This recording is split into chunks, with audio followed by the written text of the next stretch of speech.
Hello friends, welcome back to my channel rational study. আজকে আমরা কিছু ম্যাথমেটিক্সের প্রবলেম সলভ করব, যেগুলো আমি সব প্রিভিয়াস ইয়ার থেকে নিয়েছি এবং এটা এসএসসির প্রিভিয়াস ইয়ার, এসএসসি জিডির প্রিভিয়াস ইয়ার প্রশ্ন। যারা ডব্লিউবিপি দিচ্ছ এবং যারা কেপি দিচ্ছ বা যারা স্টেটের বিভিন্ন এক্সাম দিচ্ছ, তাদের প্রত্যেকের জন্য এই সেশনটা ইম্পর্ট্যান্ট হবে, কারণ এখান থেকে যে ম্যাথগুলো সলভ করবে তোমরা বা আমি সলভ করব, তোমরা ভালো করে দেখে নেবে, সেই প্রত্যেকটাই কাজে লাগবে তোমাদের বিভিন্ন রকম এক্সামে। যারা স্টেটের এক্সাম দিচ্ছ তাদেরও কাজে লাগবে, ডব্লিউবিপি কেপি দিলেও কাজে লাগবে, এসএসসি জিডি দিলেও কাজে লাগবে, কারণ এই টাইপের অঙ্কই পরীক্ষায় আসে। তো শুরু করার আগে বলবো, যারা এখনও চ্যানেলটাকে সাবস্ক্রাইব করোনি তারা সাবস্ক্রাইব করে দিও নতুন, আর যারা চ্যানেলে অনেক দিন থেকে আছো, ভালো লাগলে ভিডিওটা অবশ্যই শেয়ার করো প্রত্যেকে। আর যারা টেলিগ্রাম চ্যানেল জয়েন করোনি তাদেরকে বলবো টেলিগ্রাম চ্যানেল জয়েন করে নিতে, সেখানে আমি বিভিন্ন ইনফরমেশান এবং পিডিএফ প্রোভাইড করি। তো সেগুলো নেওয়ার জন্য টেলিগ্রাম চ্যানেল তোমরা প্রত্যেকে জয়েন করো, লিঙ্ক আমি ডেসক্রিপশন বক্সে দিয়ে দেবো। তো চলো শুরু করা যাক। এখানে বলেছে বিক্রম একটি পরীক্ষায় 32 নম্বর পেয়েছে এবং 15 নম্বরের জন্য ফেল করেছে। সে যদি 32% নম্বর মানে 32% নম্বর পেয়েছে এবং 15 নম্বরের জন্য ফেল করেছে। সে যদি 57% নম্বর পায় তাহলে সে উত্তীর্ণ নম্বরের থেকে 10 নম্বর বেশি পায়। তাহলে পরীক্ষায় উত্তীর্ণ নম্বর কত? তাহলে 32% নম্বর পেলে সে 15 নম্বরের জন্য ফেল করেছে, মানে পাস মার্কসের থেকে 15 কম পেয়েছে। এবার যদি সে 57% নম্বর পায় তাহলে সে পাস মার্কসের চেয়ে কত বেশি মার্কস পাবে? পাস মার্কসের চেয়ে সে 10 নম্বর বেশি পাবে। তাহলে ডিফারেন্সটা কি হচ্ছে? 32 থেকে 57 আসার জন্য আমাকে কভার করতে হচ্ছে কত? 25%। তাহলে 25% বাড়লেই, এখানে +25, 25% বাড়লেই নাম্বারের পার্থক্য হচ্ছে, দেখো এখানে -15, -15কে 0 কভার করতে গেলে 15, তারপরে আরও 10, মানে টোটাল 25, মানে 25-এর নাম্বারের পার্থক্য হচ্ছে। অর্থাৎ এখানে দেখো 25% মার্কসের জন্য কত পার্থক্য হচ্ছে? 25%, মানে 25% মানেই 25। তাহলে 100% মানে কত? 100% মানে হচ্ছে তোমার 100। 25% মানে যদি 25 হয় তাহলে 100% মানে 100। তাহলে এটা হচ্ছে টোটাল নাম্বার। আমাকে পরীক্ষায় যদি টোটাল নাম্বার কত জানতে চাইতো তাহলে আমার আনসার হতো 100, কিন্তু আমাকে জানতে চেয়েছে যে উত্তীর্ণ নম্বর কত, পাস মার্কস কত। তাহলে পাস মার্কস দুটো থেকেই বের করতে পারো, হয় 57 থেকে 10 বাদ দাও, কারণ 57% নম্বর পেলে 10 বেশি পাওয়া হয়ে যাচ্ছে, বা 32-এর সাথে 15 যোগ করো, যেটা ইজি হবে সেটা করো। তো 57 থেকে 10 বাদ দেওয়া ইজি হবে। তাহলে 57% মানে কত? 57% যদি পাই তাহলে সে 57 পেয়েছে। 100% মানে 100 হলে 57% মানে 57, তাহলে সে কি হয়েছে? 10 নম্বর বেশি পেয়েছে। তাহলে এখান থেকে 10 বাদ দিয়ে দাও, তাহলে আমার পাস মার্কস হয়ে গেল 47। তাহলে সঠিক উত্তর হয়ে গেল অপশন 4, 47। নেক্সট অঙ্ক দেখো, একটি চেয়ারের ধার্য মূল্য তার ক্রয় মূল্যের চেয়ে 20% বেশি। 20 টাকা ছাড়ের পর 220 টাকায় চেয়ারটা বিক্রি করা হলো, তাহলে লাভের শতাংশ কত? তাহলে এখানে দেখো সিপি মানে কস্ট প্রাইস মানে ক্রয় মূল্য, আর একটা হচ্ছে এমপি মানে হচ্ছে মার্ক প্রাইস বা ধার্য মূল্য যেটাকে আমরা বলি। তো সিপি যদি আমার 100 হয় তাহলে এমপি কত হবে? 20% বেশি। 20% বেশি মানে 20 টাকা বেশি, মানে 100তে 20 টাকা বেশি, তার মানে 120। তাহলে সিপি যদি 100 হয়, এমপি 20% বেশি হলে 120 টাকা। এবার দেখো যে 20 টাকা ছাড় দেওয়ার পর 220 টাকায় চেয়ারটা বিক্রি করেছে, তাহলে এসপি এখানে হচ্ছে 220 টাকা, আর 20 টাকা ছাড় দেওয়ার পর, তার মানে এমপি কত টাকা? এমপি হচ্ছে 220 + 20, 240 টাকা এমপি, কারণ এমপির ওপর সবসময় ছাড় হয়। তো এমপির ওপর আমাকে 20 টাকা ছাড় দিয়েছে, তাহলে সেটা আমরা এসপি পাই। তাহলে এসপি যদি 220 টাকা হয় তাহলে 20 টাকা ছাড় দেওয়ার আগে এমপি কত ছিল? এমপি ছিল 240 টাকা, কিন্তু আমার এখানে দেখতে পাচ্ছি যে এখানে 120 টাকা, তার মানে এই 120 মানেই 240। তাহলে 120 মানে যদি 240 হয় তাহলে সিপি 100 মানে কত? 100 মানে 200। তাহলে আমার ক্রয় মূল্য বা কস্ট প্রাইস পেয়ে গেলাম 200। এবার কোনো একটা জিনিসের ক্রয় মূল্য সিপি হলো 200 আর এসপি যদি 220 হয়, তাহলে 200 টাকায় 20 টাকা লাভ, তাহলে 100 টাকায় কত টাকা লাভ? 10 টাকা। তাহলে হয়ে গেল আনসার আমার 10%। বা এটা এইভাবেও করতে পারো যে এসপি মাইনাস সিপি করলে 20 পাচ্ছ, বাই সিপি হচ্ছে 200 ইন্টু পার্সেন্টেজ জানতে চেয়েছে, তাই 100, 0 0 গুণ হয়ে গেল, 0 কেটে গেল, 0 0 কেটে গেল, 2 দিয়ে কাটলে 10। তো যেভাবেই করো 10%, যে 200 টাকায় 20 টাকা ছাড় হলে 100 টাকায় 10 টাকা ছাড় হয়, তাহলে আনসার আমার 10%। নেক্সট অঙ্ক দেখো, এখানে বলেছে 2016 ভাগ 4 প্লাস 32 ইন্টু 6 মাইনাস 26 ইন্টু 3 এর ভ্যালু কত? তো 2016কে যদি আমি 4 দিয়ে ভাগ করি তাহলে কত পাবে? এখানে যোগ বিয়োগ গুণ ভাগ আগে থাকলে ভাগ গুণ আগে করবে, যোগ বিয়োগ পরে করবে। তো ফার্স্টে এটা ভাগ আছে, আমি ভাগটা করে নিচ্ছি। ভাগ করলে কত পাবো? 4 5 20 আর 0 হবে, তারপর হয়ে গেল 4 4 16 504 প্লাস এখানে দেখো এই দুটো জিনিস থেকে আমি 6 কমন নিচ্ছি, তাহলে 6 কমন নিলে ফার্স্টে 32 মাইনাস এখান থেকে যদি এখানে 6 কমন নিই তাহলে 3 আর এখান থেকে 2, 3 দুগুণ 6 কমন নিলাম, তাহলে পড়ে থাকবে 13। এবার হয়ে গেল 504 প্লাস 6 ইন্টু 32 থেকে 13 বাদ দিলে 12 থেকে 3 বাদ দিলে 9, 12-র হাতের এক এখানে এলো, তাহলে হয়ে গেল 19। তাহলে হয়ে গেল এখানে 19 ইন্টু 6। এবার দেখো আনসার কী হবে, এখানে 504 তো আছেই, আর এখানে 6 নং 54 4 এককের অঙ্ক 4 আসবে, তাহলে এককের অঙ্ক এখানেও 4, এককের অঙ্ক এখানেও 4, তাহলে দুটো 4 যোগ করে আমার এককের ঘরের অঙ্ক 8 আসা উচিত। বাট এখানে দুটো আমার অপশানে 8 দিয়েছে, তো আমাকে গুণটা করে নেওয়াই ভালো। তো গুণটা করে নিচ্ছি, দিয়ে একেবারে করে দেবো, না হলে এখানে একটা অপশানে যদি না থাকতো তাহলে অপশান তুমি করে দিতে পারতে। তো 6 নং 54 4 হাতে 5, 6কে 6 আর 5 11, 114, তাহলে যোগ করলে হয়ে যাবে 8 1 আর 5 এর আগে 6, 618। তাহলে সঠিক উত্তর হয়ে গেল অপশান 3, 618। নেক্সট দেখো, এখানে বলেছে সরল সুদের হারে একটি নির্দিষ্ট রাশি 10 বছরে নিজের থেকে 7 গুণ হয়ে যায়। তাহলে 10 বছরে 10 ইয়ারে নিজের থেকে 7 গুণ হয়, মানে নিজে যদি পি থাকে তাহলে আরও 6 পি যোগ হয়, তবেই তো 7 গুণ হতে পারবে, আদারওয়াইজ হতে পারবে না। তার মানে পি মানে হচ্ছে এটা আসল, আর এখানে 6 পি যেটা পাচ্ছে সুদ। তাহলে কোনো যদি আসল 10 বছরে 6 পি সুদ দেয়, তাহলে এবার দেখো বলেছে 20 বছরের মধ্যে ওই আসল কত গুণ হবে, মানে একই হারে আসল সুদের কত গুণ হবে। তো 10 বছরে যদি সুদ আমার 6 পি হয়, তাহলে 20 বছরে সুদ কত হয়ে যাবে? 12 পি, 12 পি হয়ে যাবে। এবার বলেছে 20 বছরের মধ্যে একই হারে সরল সুদের কত গুণ হবে ওই আসলটা।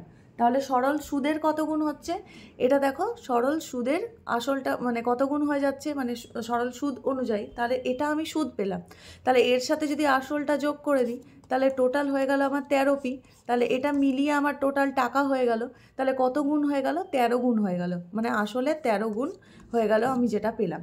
ঠিক আছে, তো এটা হয়ে গেল আমার আনসার।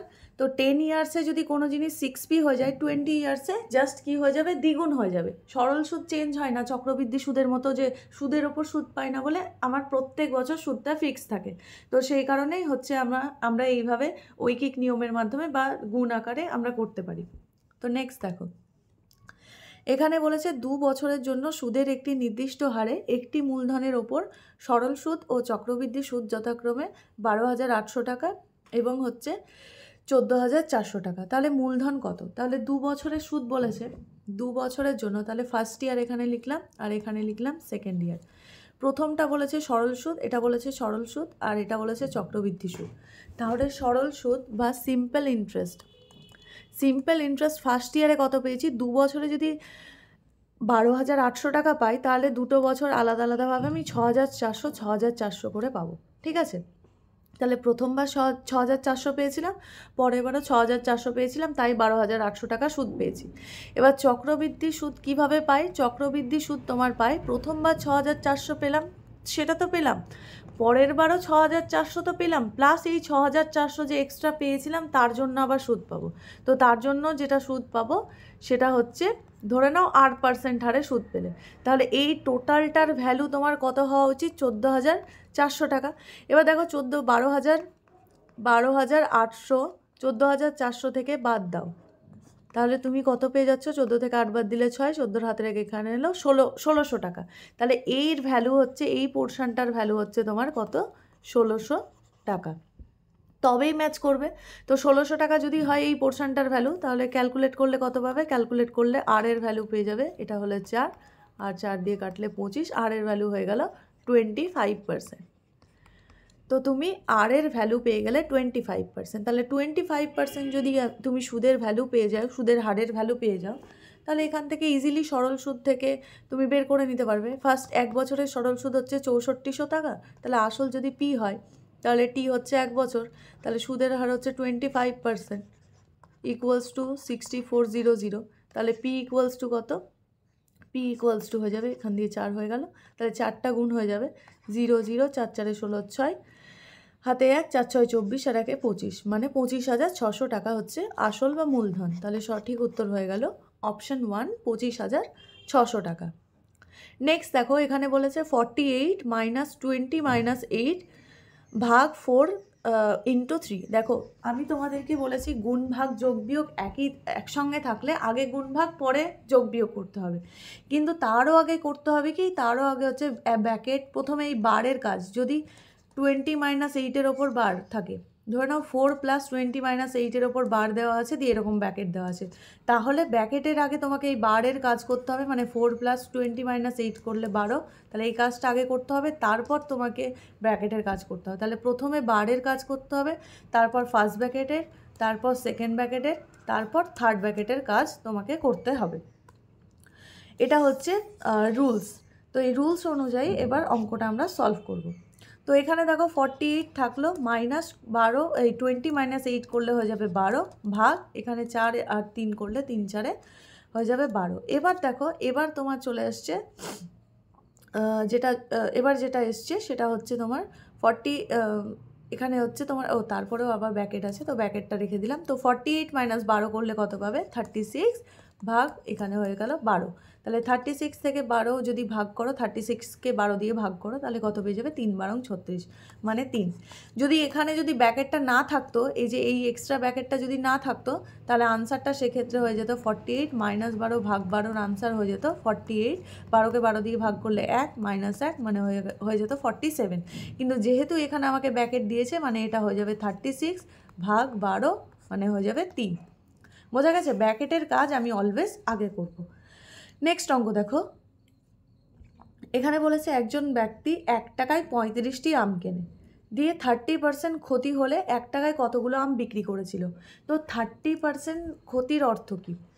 30% ক্ষতির অর্থ হচ্ছে তোমার 30% ক্ষতির অর্থ হচ্ছে 70/100, মানে 70/100 মানে 100তে 30 কম। তাহলে যদি ক্রয় মূল্য 100 টাকা হয়, তাহলে বিক্রয় মূল্য 70 টাকা হবে, বা ক্রয় মূল্য যদি 10 টাকা হয়, বিক্রয় মূল্য 7 টাকা হবে, বা তুমি এটাকে 1-এ কনভার্ট করো 0.7, মানে ক্রয় মূল্য যদি সিপি যদি 1 টাকা হয়, তাহলে এসপি কত হয়ে যাবে? 0.7। এবার দেখো 1 টাকায় 35টি আম কিনেছে, তাহলে 0.7-এ কতগুলো আম পাওয়া যায় সেটা দেখে নেব, মানে কতগুলো বিক্রি করেছে তাহলে সেটা বুঝতে পেরে যাব। তাহলে 1 টাকায় 35টি আম পাওয়া যায়, তাহলে 0.7-এ কতগুলো পাওয়া যায়? 35কে 0.7 দিয়ে করে দাও, ভাগ করে দাও, তাহলে এখানে হয়ে গেল 0 0, এই দশমিক তুললে হয়ে গেল 10, তাহলে এটা কাটলে 5 5 5 10 50, মানে সে 0.7-এ, মানে বিক্রয় মূল্য এটা, তাহলে সে এসপিতে বিক্রয় মূল্যতে কতগুলো আম বিক্রি করেছে? 50টা আম বিক্রি করেছে। তাহলে এটা হয়ে যাবে সঠিক উত্তর, যে সে 1 টাকায় কতগুলো আম বিক্রি করেছে? 50টা আম বিক্রি করেছে। তো তাহলে সেই জন্যই তো লস হয়েছে, মানে যেটা 0.7-এ বিক্রি করার কথা ছিল সেটা সে 1 টাকাতে বিক্রি করেছে, সেই কারণেই তার লস হয়েছে। তো এটা হচ্ছে তোমার 50, মানে 50টা আম সে বিক্রি করেছে তোমার, তারপর 30% সে লস খেয়েছে।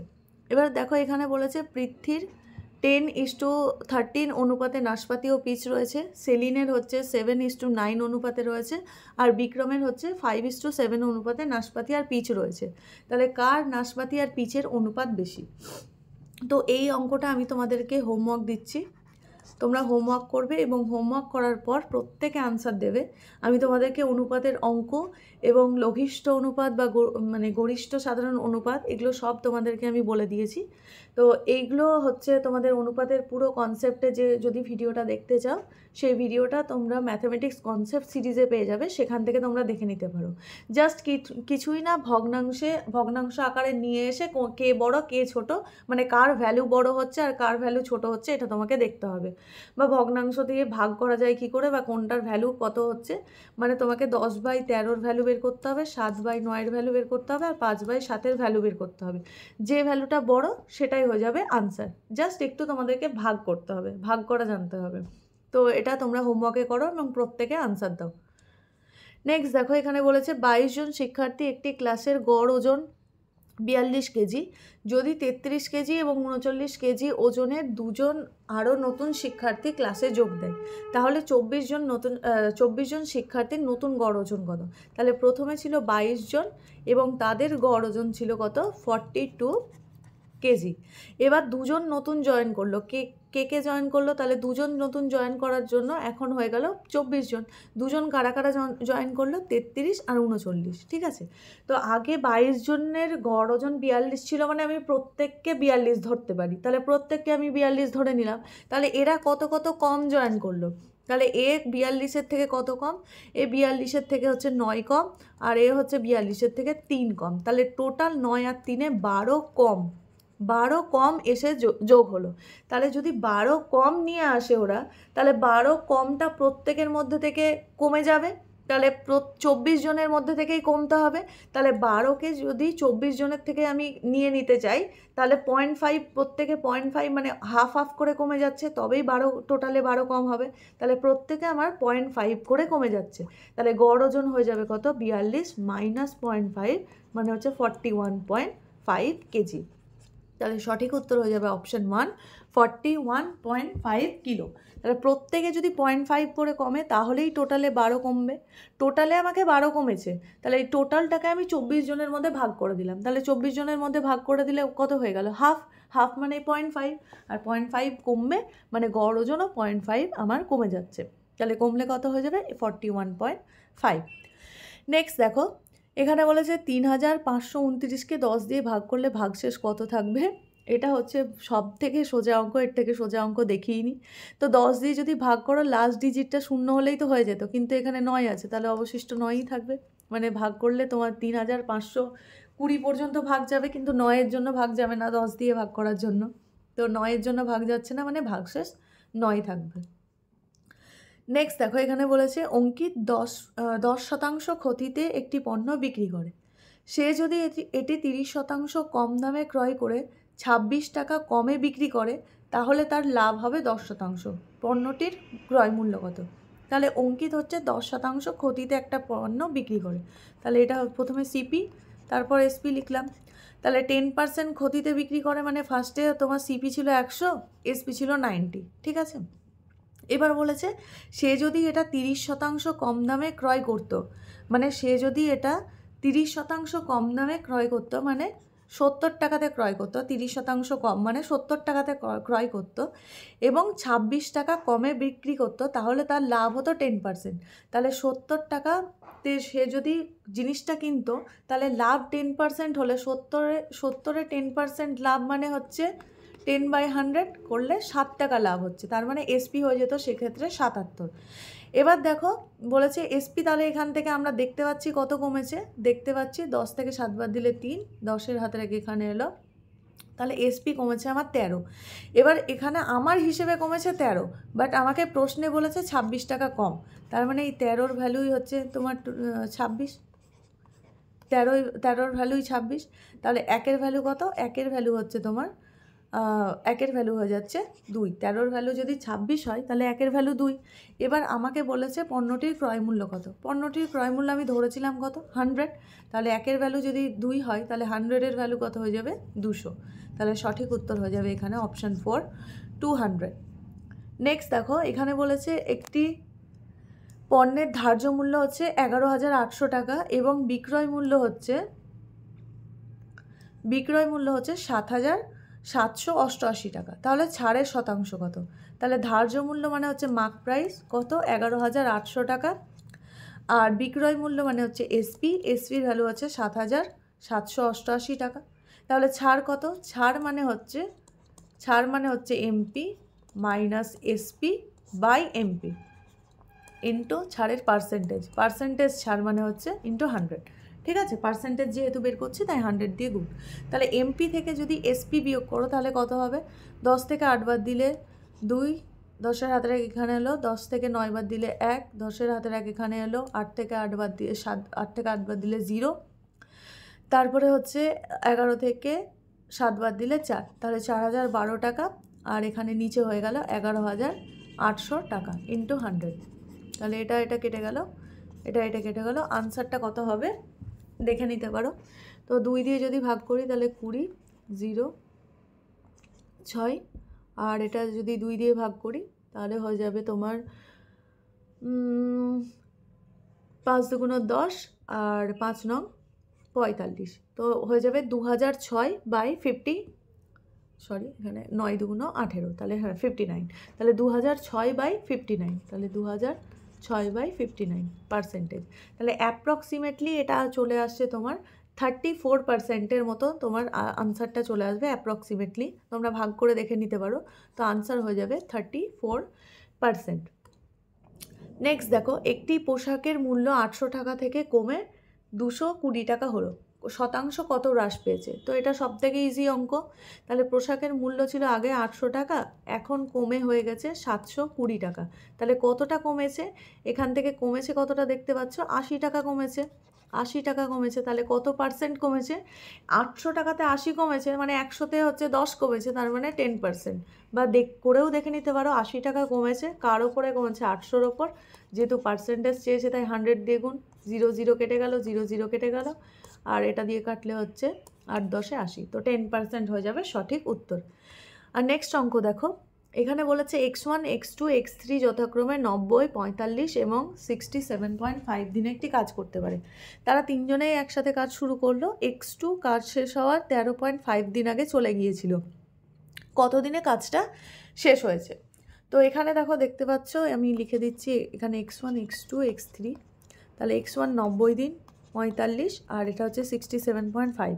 এগুলো যদি লসাগু করো তাহলে লসাগু করলে চলে আসবে 270। তাহলে এটা হয়ে যাবে 3, আর এটা হয়ে যাবে 6, আর এটা হয়ে যাবে তোমার ভাগ করে গুণ করেই দেখে নিচ্ছি 67, মোটামুটি হয়ে যাবে 4 মতো। 4 6 24, 4 7, হ্যাঁ 4 মতো হয়ে যাবে। তাহলে এটা হয়ে যাবে 4, এটাও গুণ করে দেখে নিই। 4 5 20, 0 হাতে 2, 4 7 28, আর 2 হচ্ছে 30-এর 3, এই 30-এর 0 হাতে 3, আর 4 6 24, আর 3-এ 27, ঠিক আছে 270। তাহলে এটা হয়ে যাবে 4। তাহলে এগুলো হয়ে গেল কর্মদক্ষতা। তাহলে x1-এর কর্মদক্ষতা হচ্ছে 3, x2-র কর্মদক্ষতা হচ্ছে 6, আর x3-র কর্মদক্ষতা হচ্ছে 4। আর এখানে টোটাল ওয়ার্ক আমি কত পেলাম? টোটাল ওয়ার্ক পেয়ে গেলাম 270। এবার দেখো x2 কাজ শেষ হওয়ার 13.5 দিন আগে, 13.5 দিন আগে চলে গিয়েছে। তাহলে x2 কাজ শেষ হওয়ার 13.5 দিন আগে চলে গিয়েছে। তাহলে তার আগে পর্যন্ত x2 কাজ করেছিল, এবং 13.5 দিন আগে যে চলে গেল, তাহলে বাকি 13.5 দিন কারা কাজ করেছে? কাজ করেছে x1 আর x3 দুজনে কাজ করেছে। তাহলে x1 আর x3 দেখো একদিনে কত কাজ করে, x1 প্লাস x3 একদিনে যে কাজটা করে সেটা হচ্ছে তোমার x1 3 আর x3 হচ্ছে 4, মানে 3 + 4 টোটাল কাজ করে 7। তাহলে 13.5 দিনে এরা কতটা কাজ করেছে? 13.5 দিনে ইন্টু 7, 13.5 ইন্টু 7 মানে টোটাল কাজ করেছে 5 7 35-এর 5, হাতে থাকলো 3, 3 7 21, আর 3-এ হচ্ছে 24-এর 4, হাতে থাকলো 2, আর 7 1 7, আর 2-এ 9। তাহলে 94.5 কাজ করেছে তোমার x1 আর x3 এই বাকি 13 দিনে। তাহলে টোটাল কাজ কতটা বেঁচে থাকলো? 270 ছিল, তার মধ্যে 94.5 আমার হচ্ছে 94.5 হচ্ছে তোমার x1 আর x3 মিলে করেছে, আর বাকি কাজটা তিনজনে মিলে করেছে। তাহলে বাকি কাজটা কত থাকলো? বাকি কাজ হচ্ছে এখান থেকে বের করে নিচ্ছে, 10 থেকে 5 বাদ দিলে 5, 10-এর হাতের এক এখানে এলো, 17 থেকে 10 বাদ দিলে 7, 10-এর হাতের এক এখানে এলো, তাহলে 175.5। তাহলে 175.5 কাজটা তিনজনে মিলে করেছে। কে কে করেছে? 3 6 4, মানে x1 x2 x3 সবাই মিলে করেছে। তাহলে প্রত্যেকের এফিসিয়েন্সির যোগফল দিয়ে ভাগ করব, যোগ করলে কত হয়ে যাবে? 6 আর 3 আর 9 আর 4-এ 13, তাহলে 13 দিয়ে জাস্ট ভাগ করে দাও। ভাগ করলে কত হবে? এখানে ভাগ করলে তোমার হয়ে যাবে 4 13, 13কে 13, 13কে 13, 4 45, 3 13 39, 14 থেকে 15 থেকে 9 বাদ দিলে 6, আর 65, 5 13 65। তাহলে 13.5 ডেজ মানে তোমার আগে কাজ করেছে। এবার দেখো, এবার ভালো করে কনসেপ্টটা বোঝো। তাহলে পরে x2 চলে যাওয়ার পরে 13.5 ডেজ কাজ হয়েছে, x2 চলে যাওয়ার আগে 13.5 ডেজ কাজ হয়েছে। তাহলে টোটাল কত দিন সময় লেগেছে? 13.5 প্লাস 13.5 মানে টোটাল আমার সময় লেগেছে 27 দিন। তাহলে সঠিক উত্তর হয়ে যাবে 27 ডেজ সময় লেগেছে টোটাল। নেক্সট অঙ্ক দেখো, এখানে বলেছে 13 জন শিক্ষার্থীর গড় নম্বর ছিল 130, কিন্তু পরে দেখা গিয়েছে যে একজন শিক্ষার্থীর নম্বর ভুলভাবে 32-এর পরিবর্তে 23 লেখা হয়ে গেছে। তাহলে নম্বরের সঠিক গড় কত? তাহলে 13 জন শিক্ষার্থীর গড় নম্বর কত? 130। এবার দেখো 32-এর পরিবর্তে আমি যদি 23 লিখি তাহলে আমি কত কম লিখেছি? আমি টোটাল 9 কম লিখেছি, 9 কম লিখেছি। তাহলে এই 9 কমটা লিখেছি মানে সঠিক নম্বরের এবার গড় জানতে চেয়েছি। 9 কম লিখেছি, 9 কম লেখার জন্য আমার 130 গড় এসছে। তাহলে 9 যদি ঠিকঠাক লিখতাম তাহলে আমার গড়টা 130-এর থেকে বেশি আসতো। কত বেশি আসতো? এই 9 কমটাকে প্রত্যেকের মধ্যে দিয়ে, মানে 13 জন আছে 13 জনের মধ্যে ভাগ করে দাও। তাহলে ভাগ করলে কত হবে? 9/13। তাহলে 9/13 করলে কত হবে? মোটামুটি ধরে নাও 90, 6 13 78, মানে 6 মানে 0.6 সামথিং আসবে। তো 0.7-এর একটু কম, যদি এটা 9/13 91 হলে তো 7 হয়ে যেত, কিন্তু 91 যেহেতু না, তো এটা হচ্ছে 90 হচ্ছে। তাহলে 689 সামথিং এরকম আসবে, মানে 69-এর কাছাকাছি আসবে। তাহলে এটা বৃদ্ধি করতে হবে, মানে গড়ের সাথে যোগ করতে হবে। কেন যোগ করতে হবে? কারণ এখানে আমি কম লিখেছিলাম, যদি আমি ঠিকঠাক লিখতাম তাহলে গড়টা একটু বেশি আসতো। তাহলে আমাকে যোগ করতে হবে প্লাস 0.69, তাহলে আনসার হয়ে যেত 130.69। তাহলে সঠিক উত্তর এখানে অপশান 3 হচ্ছে সঠিক উত্তর। নেক্সট দেখো, এখানে বলেছে একটি বাস নির্ধারিত সময়ের চেয়ে 60 মিনিট দেরিতে ছেড়েছিল, কিন্তু সময় মতো 30 কিলোমিটার দূরে গন্তব্যে পৌঁছায়। এটিকে তার স্বাভাবিক গতিবেগ 10 কিলোমিটার পার এতে তার স্বাভাবিক গতিবেগ 10 কিলোমিটার পার ঘন্টা বাড়াতে হয়েছিল। বাসের স্বাভাবিক গতিবেগ কত? তাহলে যখন তোমার ডিস্ট্যান্স, এখানে আমরা কি শিখব? ক্রস প্রোডাক্ট মেথডের মাধ্যমে অঙ্কটা করব। এই অঙ্কটা যদি নর্মালি করতে চাও তাহলে একটা কোয়াড্রেটিক বা দ্বিঘাত সমীকরণ আসবে, সেটাকে সলভ করার থেকে হয় অপশান থেকে তোমরা যেতে পারো, অপশান থেকে দেখেই ইজিলি বুঝতে পারবে যে কোনটা আনসার হবে, চেক করে করে দেখতে পারো। আদারওয়াইজ ক্রস প্রোডাক্ট মেথড করতে পারো। তাহলে যখন ডিস্ট্যান্স, দুটো জিনিসের গুণফল সেম হবে তখন আমরা ক্রস প্রোডাক্ট করব। যেহেতু এখানে ডিস্ট্যান্স সেম, মানে হচ্ছে স্পিড আর টাইমের এখানে স্পিড আর টাইমের গুণফল হচ্ছে সেম হবে, সেই কারণে এখানে আমরা ক্রস প্রোডাক্ট মেথডটা অ্যাপ্লাই করতে পারবো। যদি কোথাও দূরত্ব সেম হয় তাহলে সেক্ষেত্রে এই টাইপের অঙ্কগুলোতে আমরা ক্রস প্রোডাক্ট মেথড অ্যাপ্লাই করব। তাহলে প্রথমে লিখবো, এখানে মেথডটা শিখে নাও ভালো করে, যে কোনো পরীক্ষাতে কাজে লাগবে। তাহলে প্রথমে স্পিড আর তারপরে লিখলাম এখানে টাইম।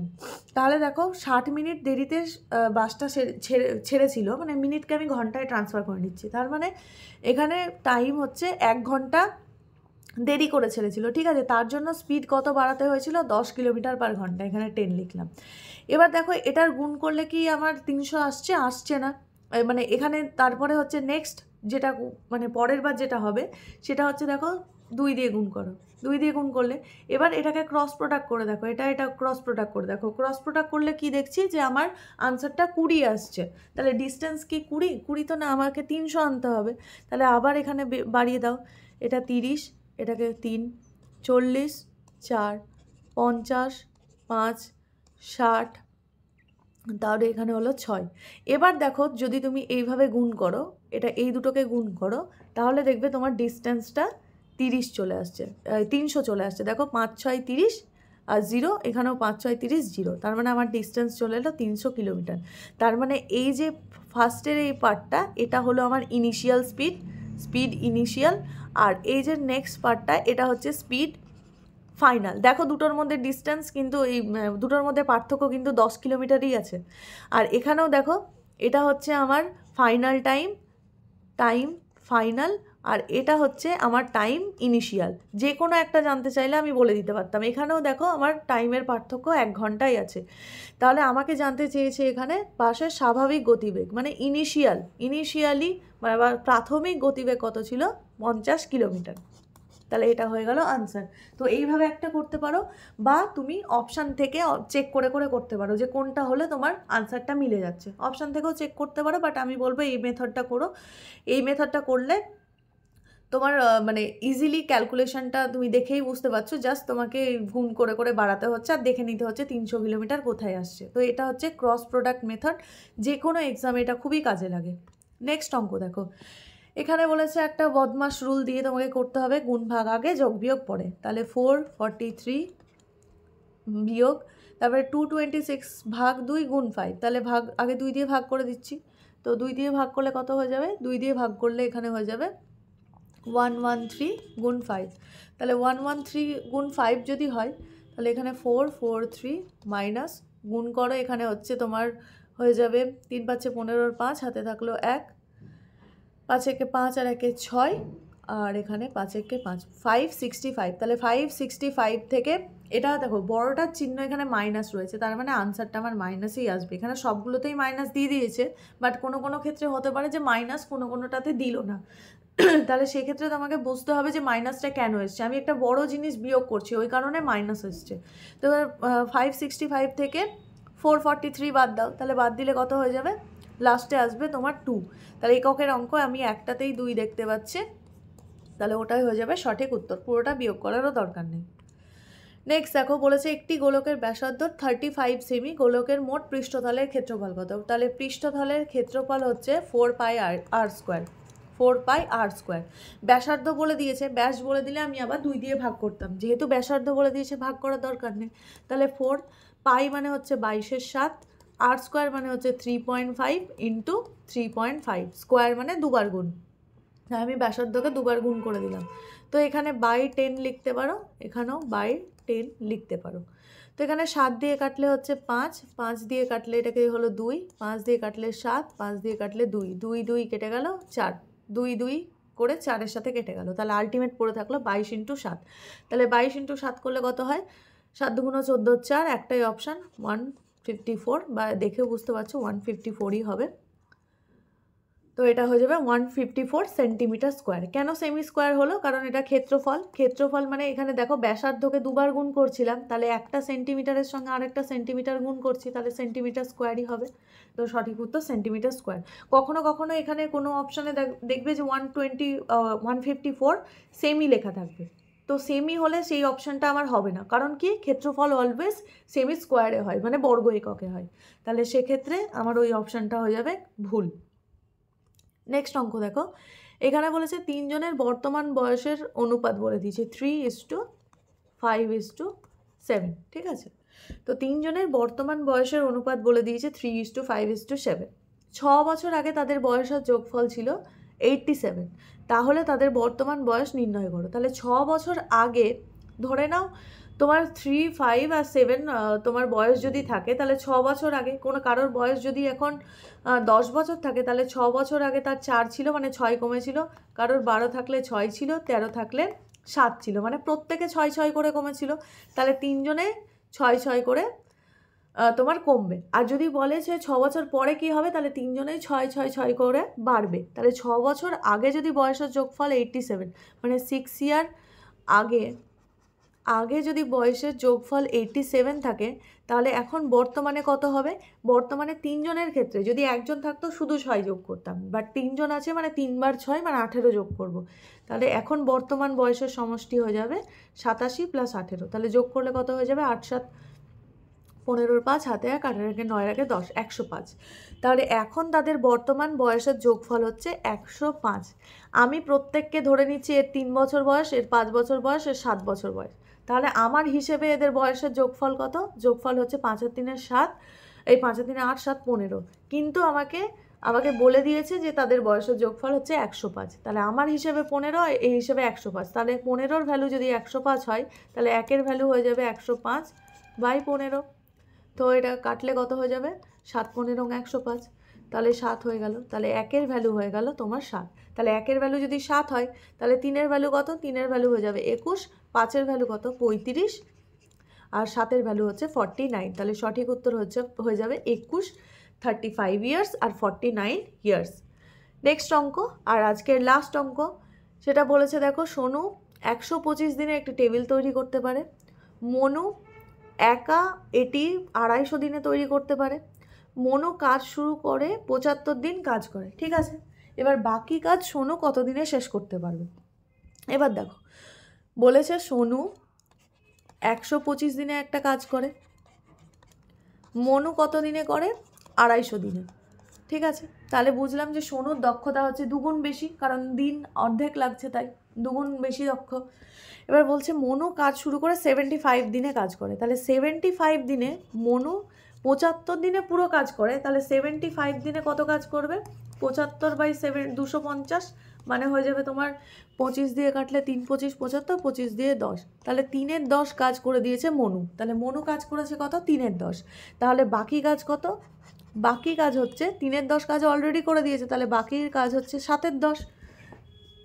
টোটাল যদি মনু 3-এর 10 কাজ করে দিয়ে থাকে, তাহলে বাকি কাজ হয়ে যাবে 7-এর 10। এই 7-এর 10 কাজটা কে করবে, সোনু করবে। তাহলে সোনু এক কাজ করে, সোনু তোমার টোটাল এক কাজ করে 125 দিনে, তাহলে 7-এর 10 কাজ করবে কত দিনে, 125 × 7/10, এটা এই কাজটা করবে। তাহলে ক্যালকুলেট করো, ক্যালকুলেট করলে কত হয়ে যাবে, 5 দিয়ে কাটলে 2, বা কাটারও দরকার নেই, এমনি করো। 5 7 35-এর 5 হাতে 3, 7 2 14, আর 3 হচ্ছে 17, 7 হাতে থাকলো 1, 7 7 আর 1 8, 875/10 মানে 87.5। তাহলে সঠিক উত্তর হয়ে গেল 87.5। তাহলে মনু যে কাজটা করেছে বাকি কাজটা সোনু করছে। সোনু এক কাজ করে 125 দিনে, আমাকে 125 দিনে টোটাল কাজ করে, আর টোটাল কাজ অলওয়েজ এক ধরি আমরা, তো এক কাজ করে 125 দিনে, তাহলে 7-এর 10 কাজ করবে কত দিনে, তো বের করে নিলাম, ইজি অঙ্ক। তো এই ছিল 20টা প্রশ্ন যেটা হোমওয়ার্ক দিলাম। প্রত্যেকে হোমওয়ার্কের আনসার আমাকে কমেন্ট বক্সে জানাবে, যারা ঠিক আনসার দেবে আমি তাদেরকে লাভ রিয়াক্ট দেওয়ার চেষ্টা করব। এবং প্রত্যেকে আমি চাই যে হোমওয়ার্কটা করো, কারণ যতক্ষণ অ্যাটেম্প্ট না করবে প্রশ্ন ততক্ষণ মন থেকে ভয় দূর হবে না। তো এই ছিল আজকের ভিডিও। যদি ভালো লাগে অবশ্যই প্রত্যেকে শেয়ার করো, প্রত্যেকে চ্যানেলটাকে সাবস্ক্রাইব করো যারা সাবস্ক্রাইব এখনও করোনি, আর টেলিগ্রাম চ্যানেলটা অবশ্যই জয়েন করো, সেখানে আমি বিভিন্ন পিডিএফ দিই। এবং কিছুদিন আগে বায়োলজির একটা মক টেস্ট দিয়েছিলাম, অনেকে মক টেস্টের অনেক ভালো মার্কসও পেয়েছো। তো আরও এরকম মক টেস্ট আমি দিতে থাকবো। তো দেখা হচ্ছে পরের ভিডিওতে, এখনকার জন্য টাটা।